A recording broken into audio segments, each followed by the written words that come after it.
पहली खबर यह है कि इमरान खान साहब को जो ऑफर की गई है अभी, उसकी असल कहानी सामने आना शुरू हो गई है। देखिए, एक तो यह है कि तारिक फजल चौधरी साहब अचानक ही आउट ऑफ द बॉक्स आए। उन्होंने आकर कहा नहीं जी, वो इमरान खान साहब की पार्टी लिख कर दे और वो ये कहे कि इमरान खान साहब बनीगाला जाना चाहते हैं तो हम उन्हें बनीगाला शिफ्ट कर देंगे। उसके बाद जब पूछा गया राणा सनाउल्लाह से तो उन्होंने कहा जी हमें कोई एतराज हुकूमत को नहीं होना चाहिए अगर पाकिस्तान तहरीक इंसाफ इस तरफ बढ़ती है तो। अब जो एस्टेब्लिशमेंट है उसके पास इस हवाले से कोई खबर नहीं है, कोई चीज नहीं है।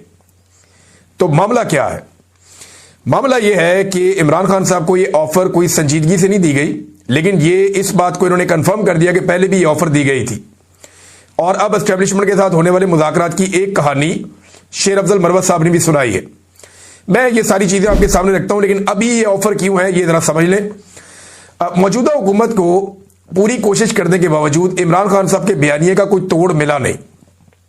जमीन आसमान एक कर लिया, सारा कुछ करके देख लिया, इंडिया के साथ जंग हो गई, अफगानिस्तान के साथ जंग हो गई, सब कुछ करके देख लिया। अल्टीमेटली हर चीज के बाद इमरान खान साहब की मकबूलियत पहले से ज्यादा हो जाती है। तो इमरान खान साहब की मकबूलियत ज्यादा इसलिए है जो आम आदमी पाकिस्तान का बार बार कह रहा है कि वो हार नहीं मान रहा, वो शिकस्त तस्लीम नहीं कर रहा। इमरान खान डट कर खड़ा है, वो जेल काट रहा है लेकिन अपने लिए कुछ नहीं मांग रहा। वो कहता है मुल्क के लिए बात करनी है जिसने, वो आकर बात कर लो। अब यहां से इमरान खान साहब लीड ले जाता है नवाज शरीफ से और शहबाज शरीफ से और बाकी लोगों से, जरदारी से, बहुत सारे और सियासतदान। में किस किस का नाम लूं, शर्मिंदा नहीं करना चाहिए ये, क्योंकि बड़े बड़े नाम है इसलिए मैं ले लेता हूं हर दफा। ये अस्पतालों में चले जाते थे, बैरून मुल्क इलाज के लिए चले जाते थे, लेकिन इमरान खान साहब नहीं जा रहे।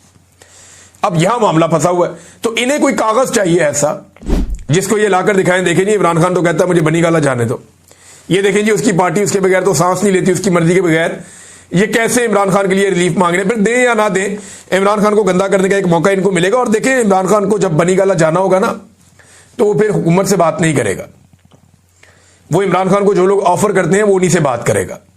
और ये ऑफरें पहले हो चुकी हैं। शेर अफजल मरवत साहब ने एक कहानी सुनाई और इसके बारे में डॉक्टर शहबाज गिल साहब ने भी इसका एक जवाब दिया। पहले आप ये सुन लें कि शेर अफजल मरवत साहब की जो कहानी जो उन्होंने एक टीवी चैनल पे आसमा शिराजी साहबा को सुनाई वो क्या है। वो कहते हैं जी 3 नवंबर को मुज़ाकरात का सिलसिला शुरू हुआ था। 4 रुकनी कमेटी थी, अली अमीन गंडापुर, बैरिस्टर गौहर, मोहसिन नकवी और राणा सनाउल्लाह। ये 2 पॉलिटिकल लोग इधर के थे, 2 पॉलिटिकल लोग उधर के थे। बाद में एक मौके पर मैं भी शामिल हो गया। अच्छा, खुद को भी बीच में रख लिया शेर अफजल मरवत साहब ने। तो हुकूमत, एस्टेब्लिशमेंट और पीटीआई के दरमियान कुछ चीजें तय हो गई जिसमें इमरान खान की रिहाई भी शामिल थी। वजीर दाखिला ने अपना जहाज बैरिस्टर गौहर और बैरिस्टर सैफ को दिया और वो अटक गए ताकि मामला आगे बताए जा सके। वीडियो में इमरान खान ने यह कहना था कि वर्कर मेरी रिहाई होने तक संजानी पर ठहर जाएं, सब सेटल था। यहां तक कि इमरान खान से डिस्कशन हुई कि वीडियो जेल की सुलाखों के बाहर से बनाई जाए या फिर उनके अंदर से, जेल के अंदर से बनाई जाए। ये कह रहे हैं शेर अफजल मरवत। बैरिस्टर गौहर से वीडियो बनाने के लिए मोबाइल मांगा गया तो उन्होंने कहा कि मोबाइल जेल में नहीं लाया, इजाजत नहीं है। जेल के एक अहलकार ने कहा कि ये मेरा मोबाइल है, इस पर वीडियो बना ले। इमरान खान ने कहा कि मुझे इन पर शक है, कहीं ये मेरी वीडियो टेम्पर ना कर दें। फैसला हुआ कि बैरिस्टर गौहर सुबह मोबाइल लाएंगे और पैगाम रिकॉर्ड होगा। और फिर इसी रात को रेंजर्स वाला वाकया हो गया। रियासत के इस वक्त तक कोई अज़ाइम नहीं थे जब तक कि रेंजर्स वाला वाकया नहीं हुआ। रियासत किसी किस्म का तसादुम नहीं चाहती थी, इसलिए हर किस्म की कंप्रोमाइज पर आ चुकी थी। मगर वाकये के बाद सब खत्म हो गया। ये डील थी, इसके तहत सुबह इमरान खान की रिहाई होनी थी। अच्छा जी, ये कह रहे हैं शेर अफजल मरवत साहब। इसमें लॉजिकली 1-2 चीजें मिसिंग है।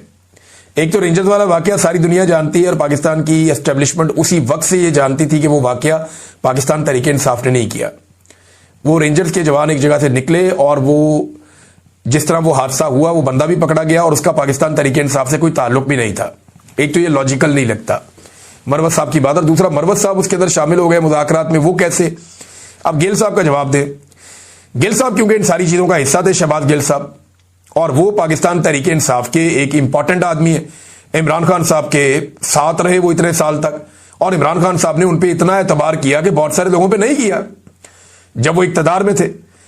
तो शहबाज गिल साहब जो है वो जितना जानते हैं चीजों को कम लोग जानते हैं, और इनसाइड भी वो बहुत ज्यादा जानते हैं, और आजकल उनकी जरूरत भी है क्योंकि वो एक वीलॉग करते हैं।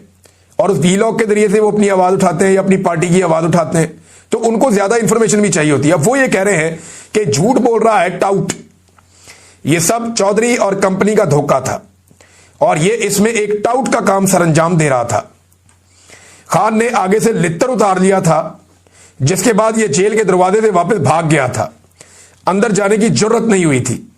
जिस एक नशिस्त की बात कर रहा है ये तो अंदर नहीं गया था।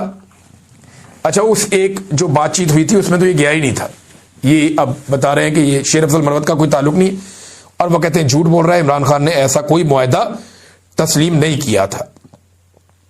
अब नाज़रीन, मैं आपको एक और चीज दिखाता हूं। इमरान खान साहब जेल में कौन सी, क्योंकि इमरान खान साहब की बात हो रही है, तो ये देखें जेल में वो किताबें कौन सी पढ़ रहे हैं। ये जो किताबें इमरान खान साहब जेल में पढ़ रहे हैं, इनके नाम आप देख लें, ये सारी तस्वीरें आपके सामने हैं। इमरान खान साहब ये जो एक पाकिस्तान के हवाले से अल्लामा इकबाल के Iqbal and Pakistan movement of truth, ये किताब है। Explaining Islam's mysterious imperial agenda, ये भी एक किताब है। लिहाजा इनकी किताबें भी इमरान खान साहब पढ़ रहे हैं, तो ये किताबें पढ़ने के हवाले से, और ये मकबूल जान साहब कह रहे हैं कि अगर इमरान खान साहब ने सिर्फ इन किताबों का ही मुताला कर लिया तो वो अब इस्लामी इनकलाब का सबसे बड़ा अलमबरदार होगा। देखिए, इमरान खान साहब कोई एक तरह की किताबें तो पढ़ नहीं रहे, वो अब तक इतनी किताबें पढ़ चुके हैं जितनी किताबों के किसी को नाम भी शायद याद ना हो। जेल के अंदर उन्हें जितना मौका मिलता है वो उतनी किताबें पढ़ते हैं। बाद औक़ात उनकी किताबें खत्म हो जाती हैं तो वो किताबें दोबारा पढ़ना शुरू हो जाते हैं। उनके पढ़ने की रफ्तार भी तेज है इमरान खान साहब की, लिहाजा वो हर तरह की किताबें पढ़ के अपने इस टाइम को जाया करने की बजाय बहुत सारा नॉलेज गेन कर रहे हैं, जो हमेशा काम आता है। इंसान किसी भी उम्र में हो, किसी भी स्टेज पे हो, जो इल्म वो हासिल करता है वो उसके काम ही आता है। पाकिस्तान में लड़ाई यहां फंसी हुई है कि एक तरफ के लोग ये कहते हैं, यानी एस्टेब्लिशमेंट और हुकूमत, कि पाकिस्तान तहरीक इंसाफ सोशल मीडिया के ऊपर जो आसिम मुनीर और उनके साथियों के खिलाफ जो तनकीद करती है वो तनकीद बंद होनी चाहिए। वो कहते हैं जी प्रोपेगेंडा है, ये बंद होना चाहिए। बहुत सारी ऐसी चीजें मैं भी सारा दिन में देखता हूं जो नहीं होनी चाहिए। मैंने कई दफा हर जगह जाता हूं, लोगों को कहता हूं कि गाली का जवाब गाली से नहीं देना, और जालिम को जो है वो आईना दिखाना जरूरी होता है। ये गालम गलोच से कोई फायदा नहीं होता, बल्कि इससे ये होता है कि आपके नैरेटिव को नुकसान होता है। ये जो लोग भी ये करते हैं ये उल्टा नुकसान पहुंचाते हैं। बहरहाल दूसरी जानब तहरीक इंसाफ ये कहती है कि जो जुल्म और जबर का सिलसिला है वो बंद किया जाए। यहां पे दोनों के सींग फंसे हुए हैं।